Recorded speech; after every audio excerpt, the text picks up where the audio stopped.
Court कचहरी के बाद में होता क्या है कि हो सकता है तुमसे 3 महीना बाद ये चीज मांगा जाए कि हमको जेल का बैंड पैटर्न दिखाइए, क्या आपको मिला था, एंड सो ऑन। तो उस केस में 3 महीना बाद या 2 महीना बाद या 2 महीना छोड़ो ना, 1 सप्ताह बाद भी ये जेल तुम प्रेजेंट नहीं कर पाओगे, सूख जाएगा, इसमें इतना डीएनए वो डीनेचर होता है। We must have a proof. Proof के लिए हम लोग क्या करते हैं, ब्लॉटिंग टेक्निक यूज करते हैं, है ना। ब्लॉटिंग टेक्निक में क्या करते हैं, ये जो हम देख रहे हैं ये ब्लॉटिंग टेक्निक हम दिखाएं तो इसमें हम एक ट्रे लेते हैं, इसको मिटा देते हैं, इससे बताते हैं ब्लॉटिंग टेक्निक और सदर्न ब्लॉटिंग, सदर्न हाइब्रिडाइजेशन, ये दोनों तुमको बता देंगे एक साथ तो फिर समझ में आ जाए। तो हम लोग क्या करते हैं, एक ट्रे लेते हैं, एक ट्रे ले लिए, ठीक है,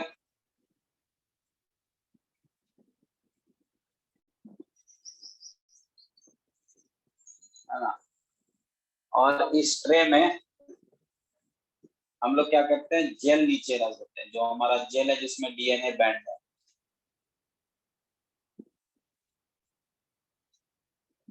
ठीक है। और रखने के बाद इसके ठीक ऊपर हम लोग एक नाइट्रोसेलुलोज मेम्ब्रेन, या बोलो nitrocellulose paper, this is our gel, this is gel with DNA, this is nitrocellulose membrane, ठीक है। नाइट्रोसेलुलोज मेम्ब्रेन है, उसके ऊपर हम लोग रख दिए ब्लॉटिंग पेपर, इसके ऊपर रख दिए ब्लॉटिंग पेपर, और ये इसके ऊपर रख दिए वेट, वेट मतलब वजन, ठीक है। अब देखो क्या होगा और यहाँ तक जो है बफर भर दिए हम लोग, buffer, this is TAE buffer, ठीक है। ओके, अब देखो ये TAE बफर जो है हमारा, ये क्या करेगा, इस जेल के थ्रू जाएगा और नाइट्रोसेलुलोज मेम्ब्रेन होते हुए ये ब्लॉटिंग पेपर इस TAE बफर को एब्जॉर्ब कर देगा। ब्लॉटिंग पेपर मतलब हो गया जो हम लोग लैब में मोटा वाला फिल्टर पेपर यूज करते हैं ना किसी चीज को एब्जॉर्ब करने के लिए, वही ब्लॉटिंग पेपर होगा। तो क्या होगा, जैसे TAE बफर जेल के थ्रू पास करेगा तो TAE बफर के साथ खास बात क्या है, वो डीएनए को डिसॉल्व कर देता है, वो डीएनए को यहाँ से निकाल करके ऊपर नाइट्रोसेलुलोज मेम्ब्रेन पे चिपका देगा। नाइट्रोसेलुलोज मेम्ब्रेन पे डीएनए क्यों चिपकेगा, क्योंकि nitrocellulose membrane is positively charge.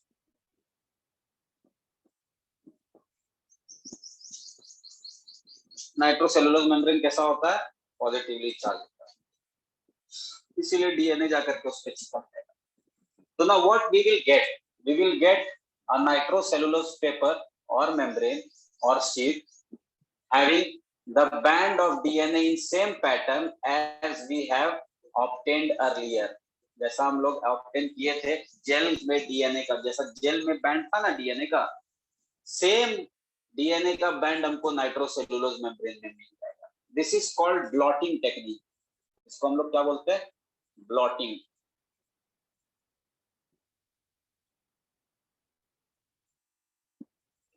ठीक है, समझ में आया। अब देखो अगर हमको ये पता करना है, देखो ये अब जो हम तुमको बताने जा रहे हैं ये कुछ अलग थोड़ा सा चीज है, थोड़ा सा कुछ अलग चीज है, तो इसको समझना क्या है। अब सपोज कर लो हम लोग को अगर ये जानना है कि इतना जो डीएनए है, इस डीएनए में कोई एक पर्टिकुलर सीक्वेंस को हम खोजना चाहते हैं। सपोज कर लो we want to search a sequence ACTGAATCGA, suppose कर लो ये सीक्वेंस हम खोजना चाह रहे हैं कि मेरे इस डीएनए में ये सीक्वेंस है क्या, कहीं भी कोई भी डीएनए में, ठीक है।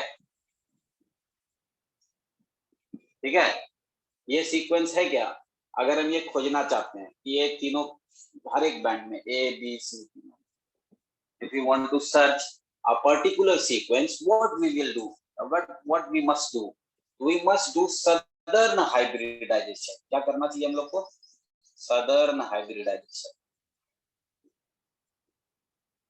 हम ये सब टेक्निक तुमको अभी बता दे रहे हैं, सदर्न हाइब्रिडाइजेशन का अभी हम लोग को जरूरत है ना, बस ब्लॉटिंग टेक्निक करेंगे और ये मेरा काम होता है, ठीक है। लेकिन अगर हमको कोई पर्टिकुलर सीक्वेंस जीन का खोजना है कि डीएनए में मेरा इतना सारा डीएनए इसमें है कि नहीं, ये जो चीज हम बता रहे हैं ये भी डीएनए फिंगरप्रिंटिंग से जुड़ा हुआ ही है, but it is not related to the example which we took, crime scene वाला, है ना, समझ में आ रहा है। क्राइम सीन वाला एग्जाम्पल जो हम लिए हैं उससे रिलेटेड ये नहीं है, लेकिन डीएनए फिंगरप्रिंटिंग में कहीं कहीं पे हम लोग ये काम करते हैं, सदर्न हाइब्रिडाइजेशन वाला, ठीक है। जो तुमको आगे जब हम लोग पढ़ेंगे क्या कहते हैं, application of biotechnology molecular diagnosis में, एप्लीकेशन ऑफ बायोटेक्नोलॉजी चैप्टर जो है 12 नंबर चैप्टर, उस चैप्टर में एक टॉपिक है मॉलिक्यूलर डायग्नोसिस, उसमें सदर्न हाइब्रिडाइजेशन पढ़ाना है, तो वहां से हम अलग से पढ़ाएंगे, इसीलिए हम यहीं पे कंटिन्यू करती है। बट दिस सदर्न हाइब्रिडाइजेशन का रोल डीएनए फिंगरप्रिंटिंग में उतना नहीं है, ठीक है, ये हम बता दिए तुमको एक साथ ही सब, बस इतना समझना, ठीक है। तो सदर्न हाइब्रिडाइजेशन करते क्यों है हम लोग, when we want to search that a particular sequence of DNA is present in our DNA or not, the DNA which we have separated through gel electrophoresis, gel electrophoresis के through जो हम DNA separate किए हैं, उस DNA में मेरा कोई एक इंटरेस्ट वाला सीक्वेंस है या नहीं है, इसको खोजने के लिए वी यूज सदर्न हाइब्रिडाइजेशन और हाइब्रिडाइजेशन टेक्निक, ठीक है। तो इसको हम मिटा रहे हैं, तो क्या क्या करेंगे, तो इसी तरीका से नाइट्रोसेलुलोज मेम्ब्रेन पे हम डीएनए बैंड ट्रांसफर कर लेंगे।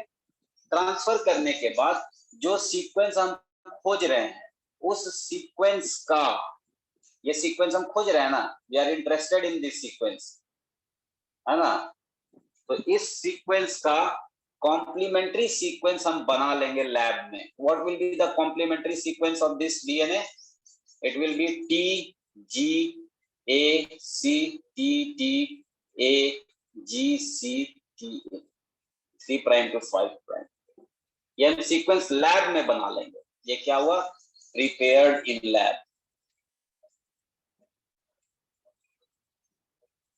किस चीज का ये है, ये डीएनए है, अगर आरएनए रहता तो यहाँ यू होता, ये डीएनए का सीक्वेंस बना लिया। इट इज कॉल्ड प्रोब, क्या बोलते हैं इसको हम लोग, प्रोब बोलते हैं। प्रोब का लिटरल मीनिंग होता है सर्च इनटू, किसी चीज में जब हम खोजते हैं डीप में जाकर के किसी चीज को, तो उसको हम बोलते हैं प्रोब, है ना। जैसे सपोज कर लो तुम लोग में से कोई पैसा लेके आया, चोरी हो गया इसको, अब उसका जो तहकीकात होगा, उसका जो इन्वेस्टिगेशन होगा, उसी को हम बोलेंगे प्रोब, खोज करना। तो इसको हम बोले डीएनए प्रोब, इसको क्या बोले, ये जो तुम देख रहे हो ये पूरा सीक्वेंस, इसको हम क्या बोलेंगे, डीएनए प्रोब, क्योंकि ये डीएनए का बना हुआ है, पहला बात, और दूसरा बात हम इसका कॉम्प्लीमेंट्री सीक्वेंस यानी इसको खोजने के काम में आएगा, that is why it is called as DNA probe, ठीक है। तो ये डीएनए प्रोब हम लैब में बना लेंगे, बना लिए, ओके। अब देखो क्या करेंगे, इंपॉर्टेंट बात ये होता है यहाँ पे कि ये जो मेरा डीएनए प्रोब होता है, जो हम डीएनए प्रोब बनाए, DNA probe is radio active. क्या होता है डीएनए प्रोब, रेडियो एक्टिव होता है। DNA probe is radio active, मतलब इसमें जो न्यूक्लियोटाइड हम यूज किए थे, nucleotides were radio active, nucleotide क्या था, रेडियो एक्टिव, जो हम डीएनए प्रोब में बनाने के लिए यूज किए। उसके बाद हम क्या करेंगे, नाइट्रोसेलुलोज मेम्ब्रेन लिए, ठीक है, इसमें डीएनए बैंड है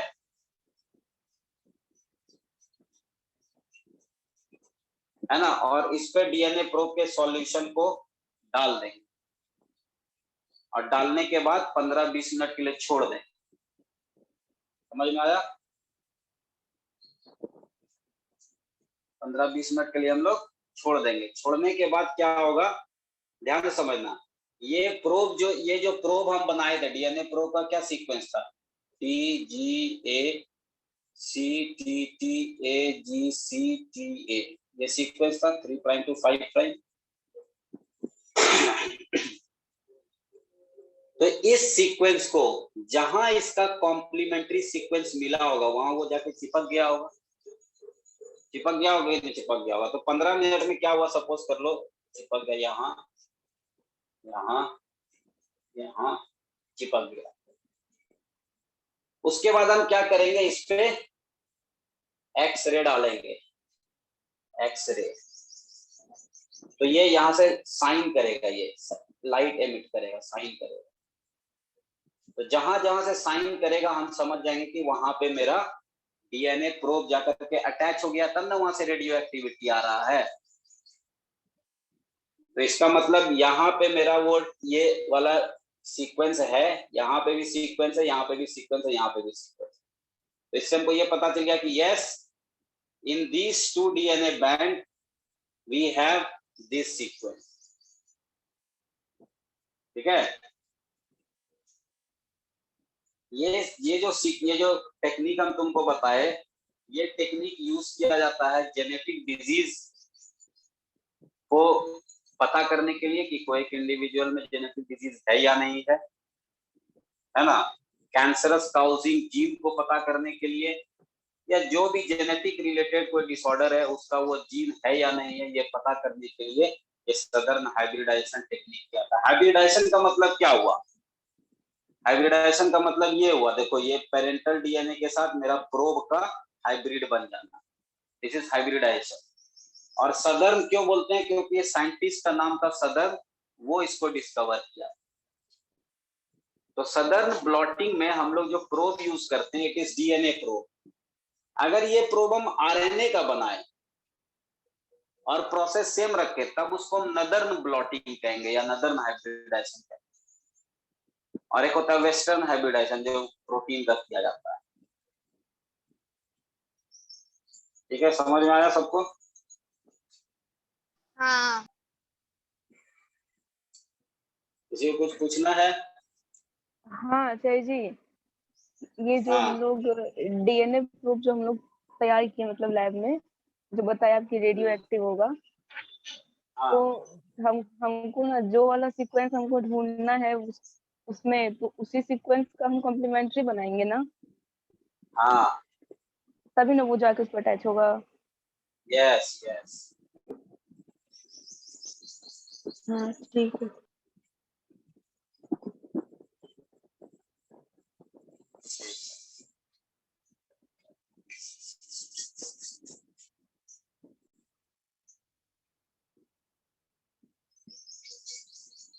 चलो तो इसको मिटा दें। अब हम लोग चलते हैं म्यूटेशन पे। म्यूटेशन छूट गया था। अच्छा, इसका एप्लीकेशन क्या है डीएनए फिंगरप्रिंटिंग का? सबसे पहला तो सस्पेक्ट को पता करने के लिए, यानी क्राइम में। दूसरा है पेरेंट डिस्प्यूट में।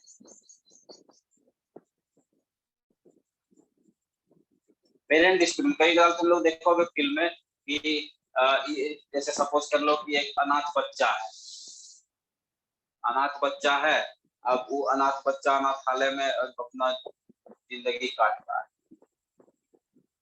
जैसे 18-19 साल का हुआ, वैसे 3-4 कपल आ गया, बोला ये मेरा बेटा है, मेरा बेटा है, मेरा बेटा है। काहे भाई? तो 18 साल होने के बाद उसके नाम करोड़ों का प्रॉपर्टी हो जाता। तो अब ये केस जो है जाएगा कोर्ट में कि वो है किसका बच्चा, तो उसके लिए फिर डीएनए फिंगरप्रिंटिंग कराया जाएगा। क्योंकि तुमको ये पता होना चाहिए कि जो भी हम लोग जेनेटिक इंफॉर्मेशन हमारे पास आता है हमारे बॉडी में, वो आधा फादर से आता है, वो आधा मदर से आता है। ना पता है? Because half of the gene is contributed by father and half of the gene is contributed by mother. तो इसका मतलब हमारे पास जो भी VNTR होगा, जो भी सेट ऑफ VNTR होगा, आधा VNTR मदर का होगा, आधा VNTR फादर का होगा। होगा कि नहीं होगा? होगा। तो जब हमारा VNTR का एनालिसिस होगा तो उसमें से कुछ बैंड VNTR का फादर से मिलेगा और कुछ बैंड VNTR का मदर से मिलेगा। उससे कोई भी एक इंडिविजुअल चाइल्ड का फादर और मदर का पता चल सकता है। जैसे सपोज कर लो कि ये हम एक बैंड पैटर्न देख रहे हैं कोई एक पर्टिकुलर VNTR का, ये चाइल्ड का है, ये उसके मदर का, ये फादर का, ये मदर का, ये फादर का, ये चाइल्ड का है। तो चाइल्ड का बैंड पैटर्न सपोज कर लो ऐसा ऐसा है बैंड पैटर्न, ठीक है। तो और मदर का बैंड पैटर्न ऐसा है।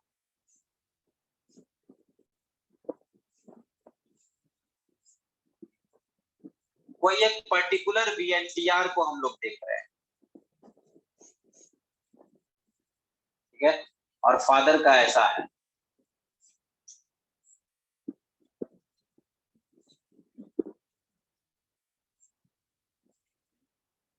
ठीक है, तो देखो ये चाइल्ड का जो हम 6 VNTR देख रहे हैं, 6 VNTR हम लोग एनालाइज कर रहे हैं चाइल्ड का। तो 6 VNTR में से 3 VNTR जो होगा वो मदर से मैच करेगा और 3 VNTR जो है ये फादर से मैच करेगा। तो देखो ये वाला VNTR मदर से मैच किया, ये वाला VNTR फादर से मैच किया, ये वाला VNTR मदर से मैच किया, ये वाला मदर से मैच किया, ये वाला फादर से मैच किया और ये वाला फादर से मैच किया। तो 3 को फादर से मैच किया, 3 को मदर से मैच किया, इसका मतलब क्या हुआ? ये चाइल्ड इन्हीं दोनों का ओरिजिनल बच्चा है। आया समझ में? इस तरीका से पेरेंटल डिस्प्यूट भी सुलझाने के लिए ये जो तुम्हारा VNTR एनालिसिस है, that is DNA fingerprinting, is very essential.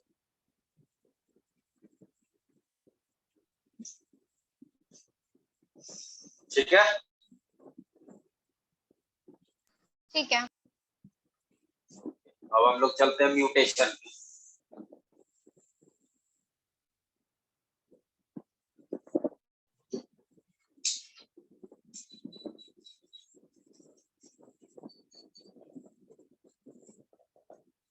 Rohan है ना, रोहन बोल रहा था म्यूटेशन ने बताया सब। Ram has red cap, Ram has big red cap, क्या क्या लिखा हुआ तुम्हारे मतलब सबका ध्यान बोर्ड पे है, कोई इधर उधर घूम भी रहा है, वीडियो ऑडियो म्यूट करके फेसबुक चलाना, यूट्यूब चलाना। नहीं सर जी, अगर कोई यही कर रहा है, अगर कर रहा है तो कृपया मेरे भाषण और बोर्ड पे ध्यान ले आए अपना। एक छोटा सा टॉपिक है जो 10 मिनट में खत्म हो जाएगा लेकिन इम्पोर्टेंट है। देखो म्यूटेशन का मतलब होता है चेंज। अगर हम लिटरेचर डिक्शनरी में वर्ड मीनिंग देखें तो म्यूटेशन मीन्स चेंज, चेंज होना, परिवर्तन। किस चीज का परिवर्तन? म्यूटेशन वर्ड बहुत जगह यूज किया जाता है। जमीन का जो मालिकाना हक होता है वो भी जब चेंज होता है तो वहां पे भी बोला जाता है म्यूटेशन, लेकिन आदमी सब म्यूटेशन प्रोनाउंस नहीं कर पाता तो इसलिए बोल देता है मोटेशन। वो मोटेशन नहीं होता है, actually it is mutation. Mutation मतलब ओनरशिप का चेंज होना। बायोलॉजी में म्यूटेशन का मतलब है it is a change in genetic material. Genetic material में चेंज हो जाना जो कि इनहेरिटेबल हो। इनहेरिटेबल मतलब एक जनरेशन से दूसरे जनरेशन में जाए, है ना? What is mutation? Mutation is nothing. It is a change in, or you can say it is inheritable change in genetic material. ठीक है, this is called mutation. Mutation अलग अलग लेवल पे हो सकता है। म्यूटेशन क्रोमोसोम लेवल पे हो सकता है। क्रोमोसोम लेवल पे हो सकता है सर, क्रोमोसोम हो सकता है। क्रोमोसोम लेवल पे जो म्यूटेशन होता है वो 3-4 तरह का होता है। जैसे फॉर एग्जांपल सपोज करो दिस इज अ क्रोमोसोम और इसमें डिफरेंट पार्ट्स है क्रोमोसोम का, A B C D E and F part है। अब इस पार्ट में क्या है, सपोज कर लो कि बी और सी पार्ट उलट गया। उलट गया कहने का मतलब ऐसा हो गया, A C B D E and F. तो ये देखो ये पार्ट उलट गया, तो इसको हम लोग बोलेंगे इन्वर्जन। क्या बोलेंगे इसको हम लोग? Inversion. It is also a kind of mutation. ठीक है, a certain part of chromosome is inverted. ठीक है, this is also a mutation. उसी तरीका से इसको बना लिए तो बता दें इसको।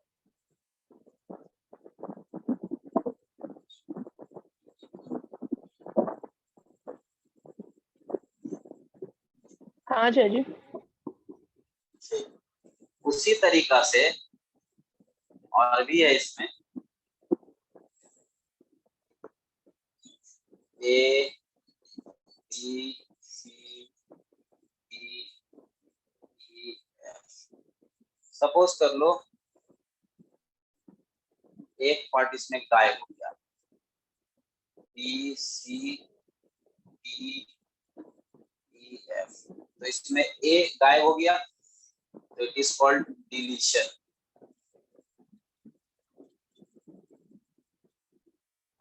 कोई पार्ट एक क्रोमोसोम का गायब है। देखो कैसे हो रहा है, व्हाट आर द काउज, उस पे हम लोग नहीं जाएंगे। What are the cause of mutation, बहुत सारा काउज है म्यूटेशन का। some are discovered and some are still under research.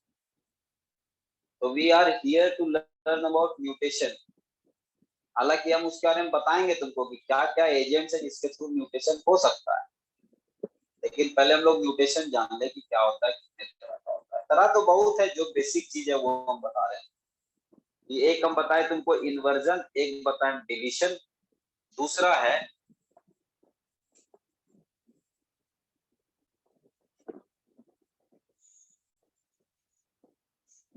A B C D E F. Sorry,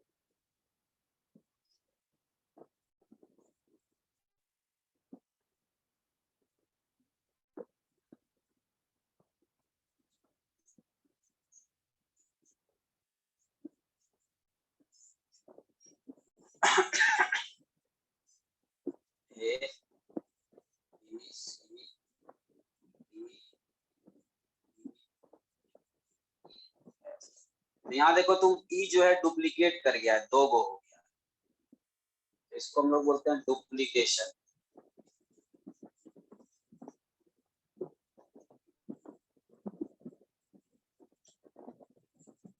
ठीक है, तो इस तरीका से हम क्रोमोसोम लेवल पे म्यूटेशन तुमको 3 गो बताए, और भी 2 तरह का होता है वो हम लोग को जरूर जानना, that is inversion, deletion and duplication. ठीक है, डीएनए लेवल पे भी म्यूटेशन होता है, और डीएनए लेवल पे म्यूटेशन बहुत सारा होता है। तो हम लोग जान रहे हैं डीएनए लेवल पे, डीएनए लेवल पे बहुत सारा म्यूटेशन होता है, लेकिन तुम्हारे बुक में एक म्यूटेशन दिया हुआ पॉइंट म्यूटेशन।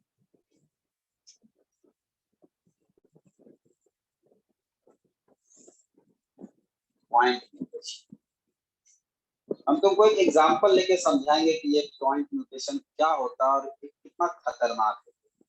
पॉइंट म्यूटेशन देखो, एक बीमारी का नाम सुने होगे तुम लोग, सिकल सेल अनीमिया।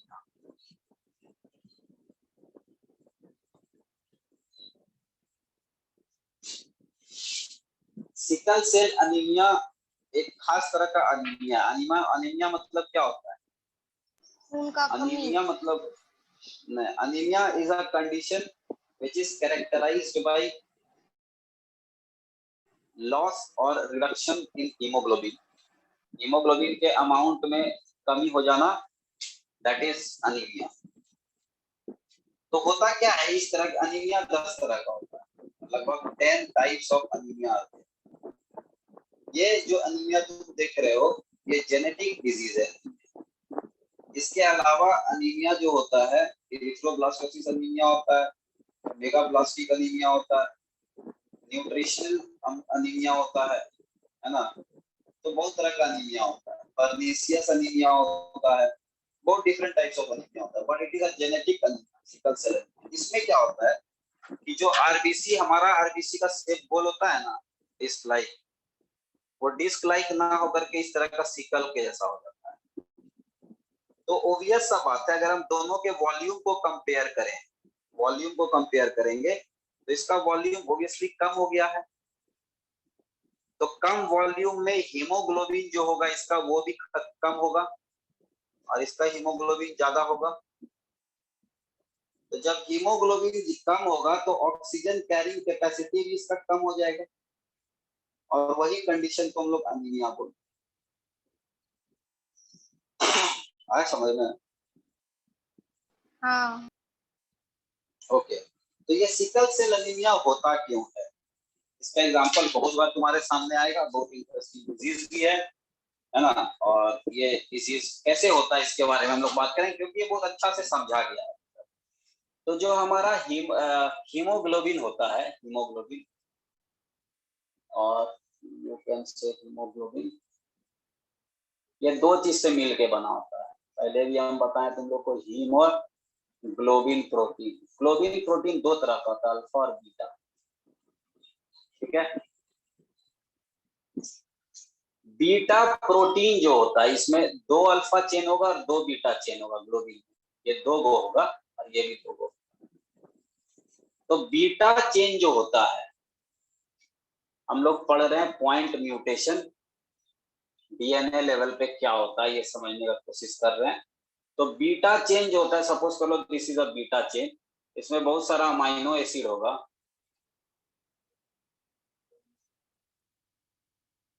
बहुत सारा अमाइनो एसिड होगा।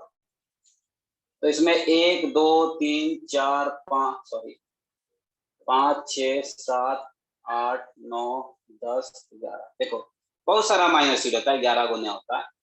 तो वो समझा रहे हैं, this is a beta chain. इसमें 6 नंबर पे ग्लूटामिक एसिड होता है।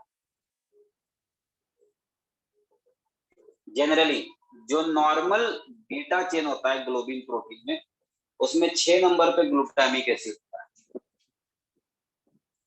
लेकिन अगर इस ग्लूटामिक एसिड के जगह पे वैलिन आ गया, वैलिन किसी तरीका से आ जाएगा, तब ये बना देगा सिकल सेल आरबीसी। वैलिन आ जाने से कौन सा आरबीसी बन जाएगा, नॉर्मल आरबीसी से वो क्या बन जाएगा, sickle cell RBC. Oxygen carrying capacity कम हो जाएगा और अनीमिया हो जाएगा। आया समझ में? हाँ। Okay, very good. अब देखो, अब हमको जरा सा तुम लोग का मदद चाहिए। बुक है सबके सामने,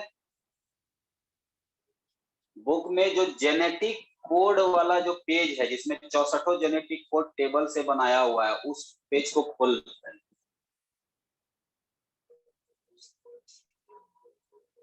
हाँ खोला सर। सब? हाँ। ओके, अब देखो हम एक छोटा सा एग्जांपल ले रहे हैं। यही एग्जांपल को हम थोड़ा बढ़ा करते हैं। हम क्या किए, इसमें बहुत सारा अमाइनो एसिड है। सपोज कर लो पहले मिथियोनिन है, फिर एलानिन है, फिर ल्यूसिन है, फिर फिनाइल एलानिन है, फिर टायरोसिन है, फिर ग्लूटामिक एसिड या ग्लाइसिन है, 1 2 3 4 5, यहाँ पे ग्लूटामिक एसिड है 6 नंबर पे, ग्लूटामिक एसिड है, ठीक है। और उसके बाद फिर तुम्हारा सेरीन है, थ्रियोनिन है, इस तरह से। सपोज कर लो दिस इज बीटा चेन, ठीक है। अब इस बीटा चेन का एमआरएनए सीक्वेंस हम बना सकते हैं, बताओ तो जरा कोई।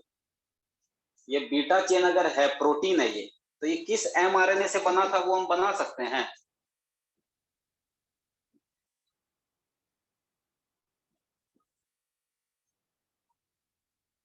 हाँ या नहीं बोलो, या नहीं समझ में आए कुछ तो बोलो। लिखिए ना सर। हाँ देखो, मिथ्योनिन का क्या होगा, AUG। फिर एलानिन का क्या होगा बताओ।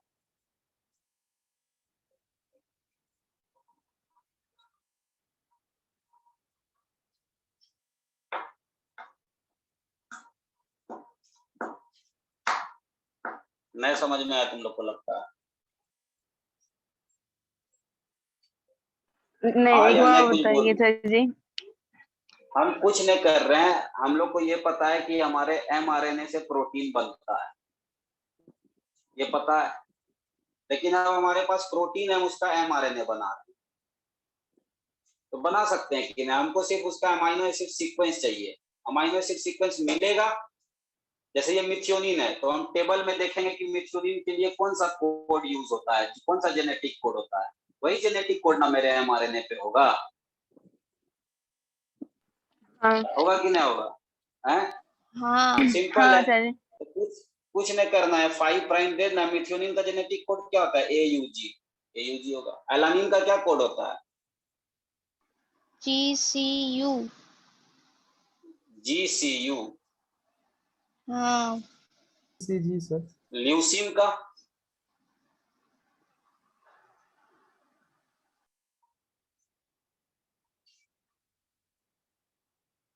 एक नींद हम मार लेते हैं, तब बताना ल्यूसीन का कोड क्या होता है। CUU। CUU। क्या, CUU। CUU। फिनाइल एलानिन का क्या होता है, UUU। टायरोसिन का हाँ sir. UAU। UAU। Glutamic acid का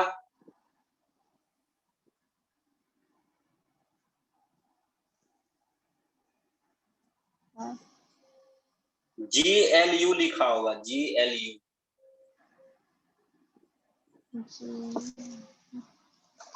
सर बुक में नेक्स्ट इसमें GAG ग्लाइसिन का दिया हुआ है। GLY तो ग्लाइसिन ना हो जाएगा। अरे हाँ अरे GLU GA है। नहीं है, GAA। GAL है। हाँ है।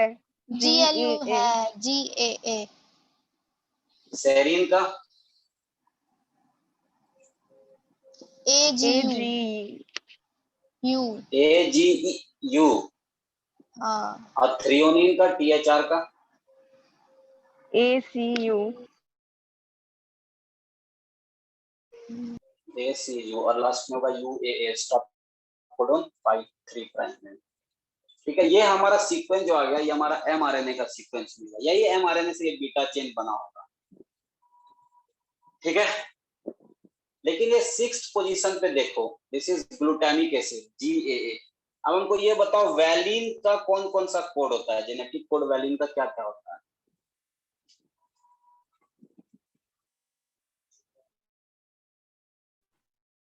GUU। GUC। GUA। और ठीक है, GUG। ये 4 कोड होता है। अब ध्यान देखना यहाँ पे, सपोज करो जिस टाइम में ट्रांसक्रिप्शन हो रहा था, उस टाइम में कुछ मिस्टेक हो गया और गलती से ये जो ए तुम देख रहे हो, इस ए के जगह पे यू आ गया, तो ये क्या हो गया कि इस पॉइंट ऑफ mRNA पे मेरा DNA में चेंज हो गया।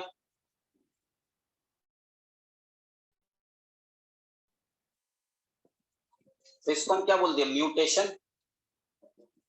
क्या बोल दिया इसको हम लोग, म्यूटेशन। और एक पर्टिकुलर पॉइंट पे हुआ, that is why it is called as point mutation. Sir join करेंगे, बंद होने वाला है। हाँ ठीक है, कर लेना।